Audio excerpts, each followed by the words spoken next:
Hey, here we are again. Now,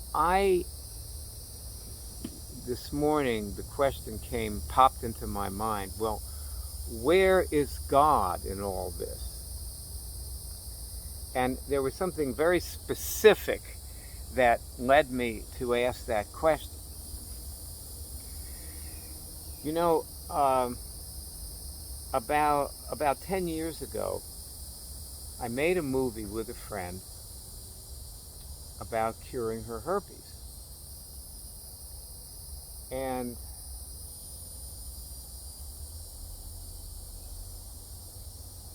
she cured her herpes, and so made a movie with her, and she put the movie up on.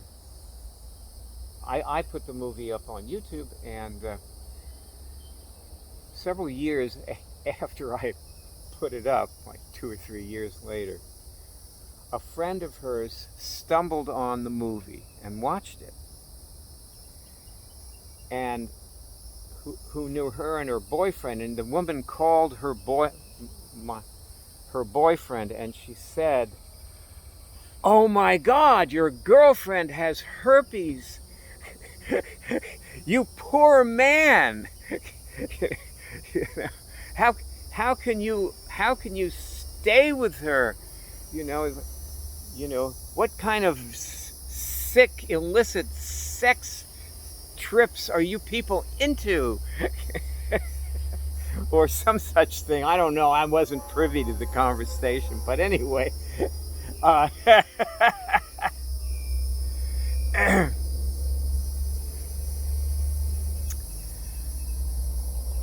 so she called me up distraught because her boyfriend told her that if she didn't get the movie taken down, and of course she didn't have herpes because she cured it, but he was saying, if you don't get that movie down, I'm going to have to sever my ties with you. And because my livelihood depends on people's opinion of me. And so there are people like that whose livelihood depends on people's opinion of them. And there are also people who believe that their livelihood depends on that, when it actually doesn't, but that's what they think anyway. And so she called me and told me, you've got to take that down, please, because I'm in trouble here. I got a serious problem here. And I took the movie down. She's a wonderful friend, and I love her, and I wanted to. I didn't want to be the cause of something terrible happening to her. So I got rid of the movie, which I've got a lot of movies of people curing herpes, so I didn't need that one. It was like, and I've had another person complain about the same thing, and I took her. Plus, this woman didn't actually cure her herpes. She was just demonstrating how you did it. So of course I took her down, and I never talked to her again. I mean, that's different. She was just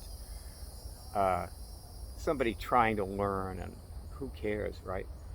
Because most people can't do it, and they just don't have the willpower, and they can't stick with doing something for the rest of their life every day and throughout the day.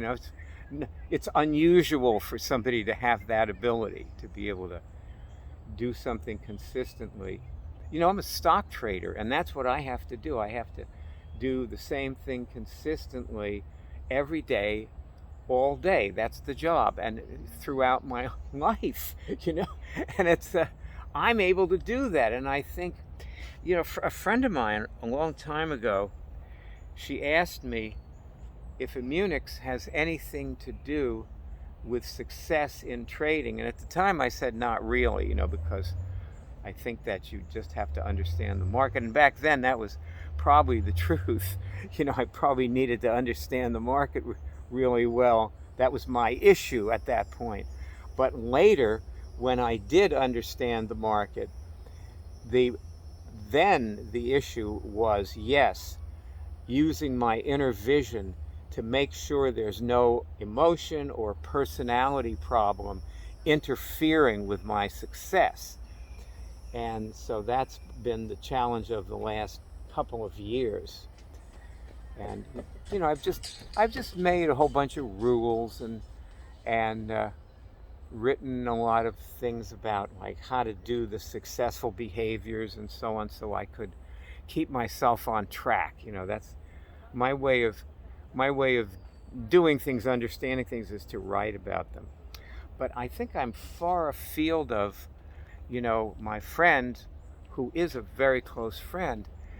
And the question is, like, where does God enter in to the situation with her boyfriend and, like telling people that she did in fact receive a gigantic gift from God, the gift of curing a medically incurable disease. And of course her friends don't understand it, and they might very well they attack, and they're attacking her boyfriend, and he doesn't like being attacked, and you can't blame him. You really can't blame any of these people for being the way they are. But we have a prayer. And the prayer says that my relationship with God is more important to me. In fact, you can do this prayer right now because you have fingers, hopefully. And if not, use your eyelid to get a test, or some other part of your body, which we don't have to go into describing your anatomy in that much detail. But so the prayer, and you see if you get a signal on this, my relationship with God, and you notice I'm getting a kind of continuous signal all the way through this, is my relationship with God is more important to me than my relationship with any person. And so while we can't blame our boyfriend for stopping us from curing cancer, or we can't blame society for whatever, we have to not blame, but identify ourselves as the problem and re-enter that relationship with God. So the question is, how does somebody do that? Because the bottom line is that you have to have, like, what's your relationship with somebody like if you don't stand up for them? Not too good, right? You have to stand up for people for your relationship with them to be what we might call you're in relationship with the person. And so if you just think of God as the same thing as a person,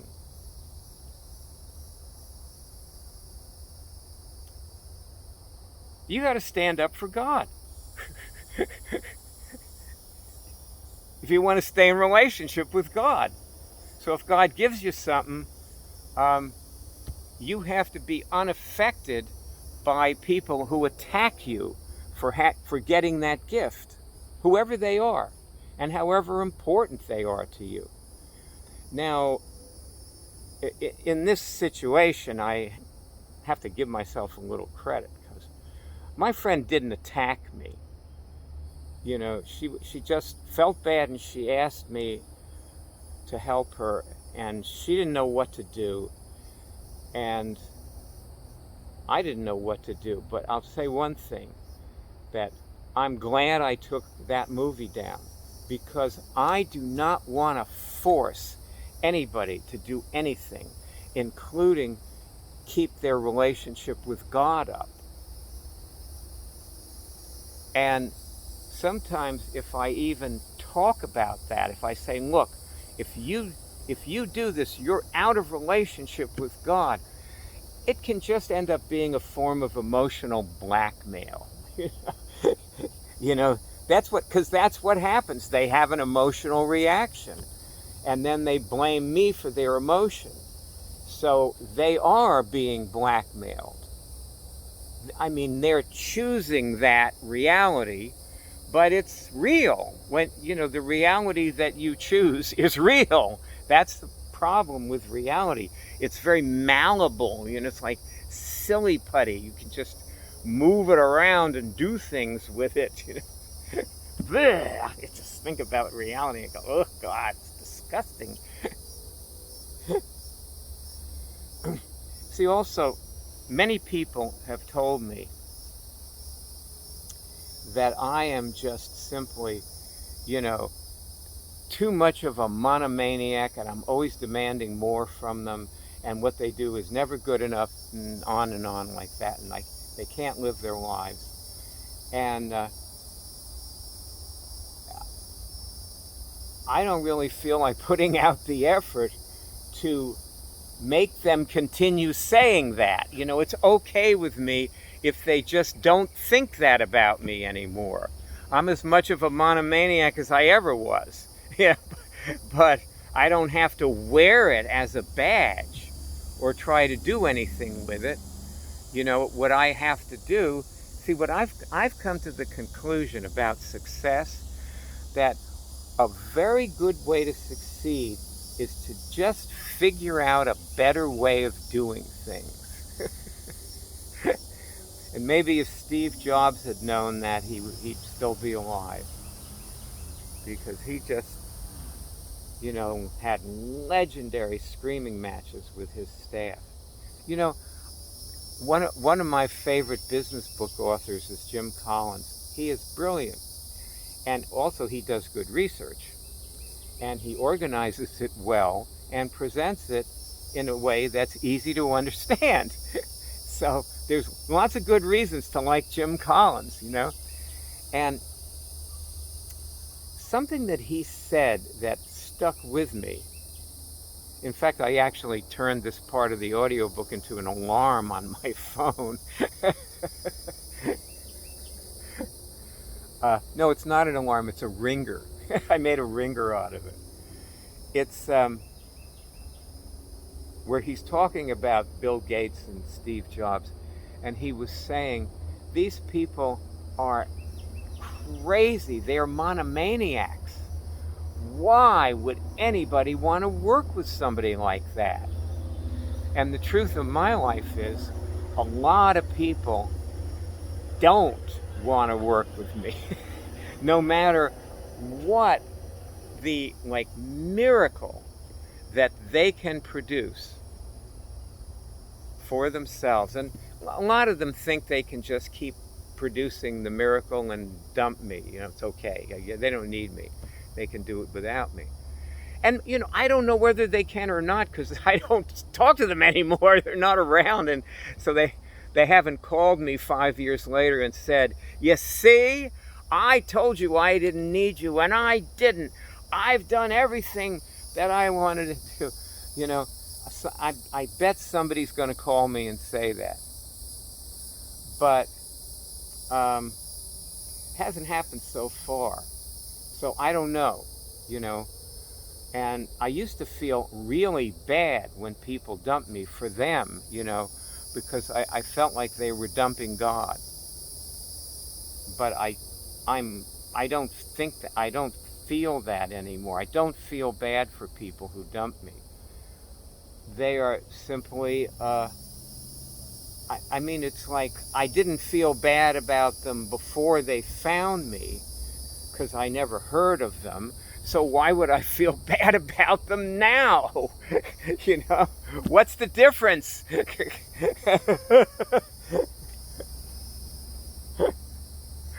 Anyway, that being said,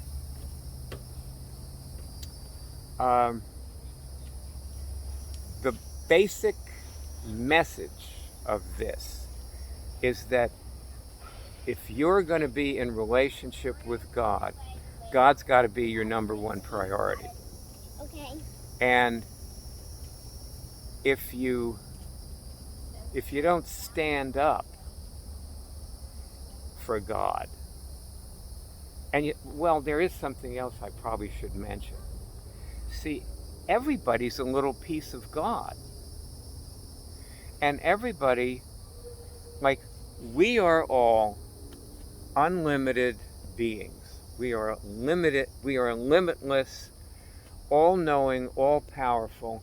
We can cure any disease. And what happens when you cure a medically incurable disease, and see, we're in this condition of ignorance. We are ignorant of our true nature, which is God. And when you cure a medically incurable disease, you come to know your true nature, your God self, a little more completely. And by the way, emotion and emotional diseases are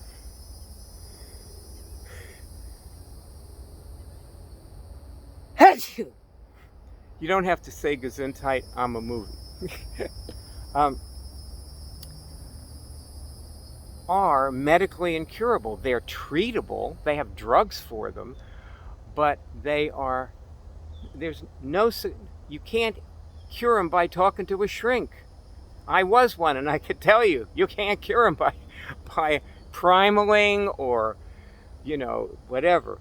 And the best therapies are like Jungian, where you do start to develop your inner vision in certain therapies.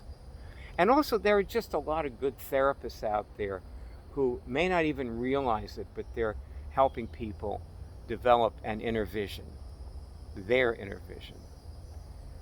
And it's just not to the extent that we do with this, but it happens. And a little, people fall in love with their therapists because even a tiny taste of this just like lights them up. But the problem is too much of it becomes a responsibility. And people, when it's a responsibility, people don't like responsibility. It feels onerous to them. It feels like a burden, which it is, by the way. It is. Responsibility means you're able to respond to other people and have compassion and see their pain without succumbing to their illness and going into agreement with them and giving them sympathy, which kills them, or at least cripples them emotionally. You've got three areas of existence: spiritual, emotional, and physical. And you exist in all three. And you've got a cure in all three. And anybody who doesn't stand up for God, and when I say stand up for God, God, the big guy in the abstract, or the big woman in the abstract, whatever,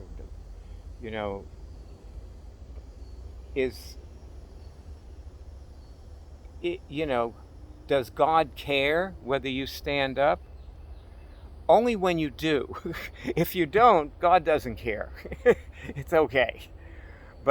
And the person who has God in them, who you don't stand up for, that one person out there who sees your movie and cures something and awakens his God self, a little tiny bit, and never even tells you about it or finds our web college or just has a little tiny cure. The person who got a finger signal when they asked, or they said, it's actually a proaction, that my relationship with God is more important than my relationship with any person. And the person who just does that one little thing and experiences just a little tiny change in the way they feel has come out of ignorance a little bit and is no longer ignorant of their God self, just a little bit. So that's the spiritual path is, the essence of the spiritual path is we come out of ignorance and into the light of the divine, the light of the all-in-one, the light of Elahi.